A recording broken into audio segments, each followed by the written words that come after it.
Salut à tous, c'est Marius, bienvenue à une nouvelle vidéo sur ma chaîne.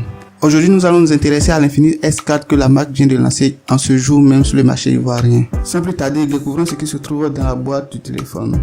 Dès que vous l'ouvrez, vous tombez immédiatement sur le S4. En dessous, vous avez les éléments habituels tels que l'éjecteur de carte SIM, une coque de protection. Cette coque a été conçue par une entreprise appelée Oraimo.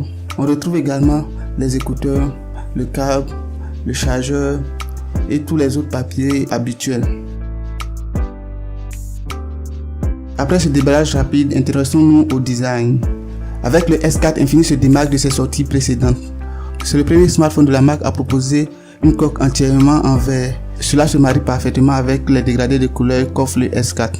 Le verre rend élégant ce téléphone, cependant il attrape facilement les traces d'empreintes digitales, donc songez à utiliser la coque incluse. Les boutons de volume et d'allumage se trouvent sur le côté gauche. Le port micro USB et le speaker se trouvent au bas du téléphone. On a le port de carte SIM à droite. La face du téléphone offre un écran LCD de 6,2 pouces avec une encoche en forme de goutte d'eau. Cette encoche permet à l'écran d'occuper 88% de l'espace d'utilisation. De quoi plaire à ceux qui demandent toujours plus d'écran. Si vous faites encore partie de ceux qui n'aiment pas l'encoche, eh bien bonne nouvelle, vous avez la possibilité de le cacher dans les réglages. Même si en le faisant, cela donne des arrondissements non proportionnés au niveau des côtés de l'écran. Au niveau de la performance, le téléphone utilise le socle Helios P22 de Mediatek qui offre des performances modestes au téléphone.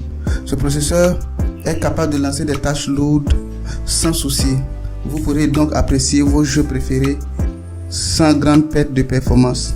Le socle est coupé à 3 Go de RAM avec 32 Go de stockage ou à 6 Go de RAM avec 64 Go de stockage.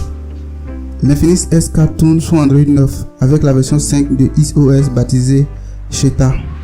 Cheetah apporte des changements visuels assez remarquables avec des optimisations propulsées par l'intelligence artificielle d'Infinix. Au niveau des changements visuels, vous allez très vite le remarquer lorsque vous vous rendez dans les réglages. Infinix a ajouté des dégradés de couleurs à tous les icônes. Je vois que cela pourrait être plaisant chez certains utilisateurs, mais moi je les préfère encore monochrome. Au niveau de l'optimisation, Cheetah introduit une fonctionnalité qui permet de glisser à partir des bordures pour accéder à des fonctionnalités clés ou à des applications de votre choix. Je peux dire que c'est le réplica de H5 de Samsung qui fait exactement la même chose. Cheetah apporte son propre système de navigation par gestes en plus de celui proposé par Google. Avec ces gestes pour revenir en arrière, vous glissez à droite depuis le bas vers le haut. L'accueil se trouve au milieu et les applications récentes se trouvent à gauche. Même si cette implémentation semble meilleure que celle proposée par Google, elle n'est pas intuitive, ce qui m'oblige à ne pas l'utiliser souvent. iOS apporte une meilleure gestion de la batterie à travers des ajustements automatiques de la luminosité. Cela donne encore plus d'autonomie, mais peut être gênant surtout lorsque le téléphone augmente la luminosité lorsque vous n'en avez pas besoin ou diminue la luminosité lorsque vous en avez besoin. L'un des atouts du S4 sont ses 32 mégapixels en selfie. Cela donne d'excellents selfies, surtout quand il y a une bonne luminosité. En faible éclairage, le téléphone souffre pour vous donner des selfies de qualité. Pour compenser le manque de lumière, la caméra se sert de l'écran comme flash. Cela donne des photos éclairées mais blanchâtres que vous devez ajuster après prise. La caméra vous offre les modes beauté et bokeh habituels, mais introduit un nouveau mode de réalité augmentée qui, comme les filtres de Snapchat, vous permet d'ajouter différents éléments à votre visage avant la prise de photos. À l'arrière, on a 3 capteurs de 13 mégapixels pour la principale, de 8 mégapixels qui offrent des images grand angle et de 2 mégapixels pour capturer la profondeur.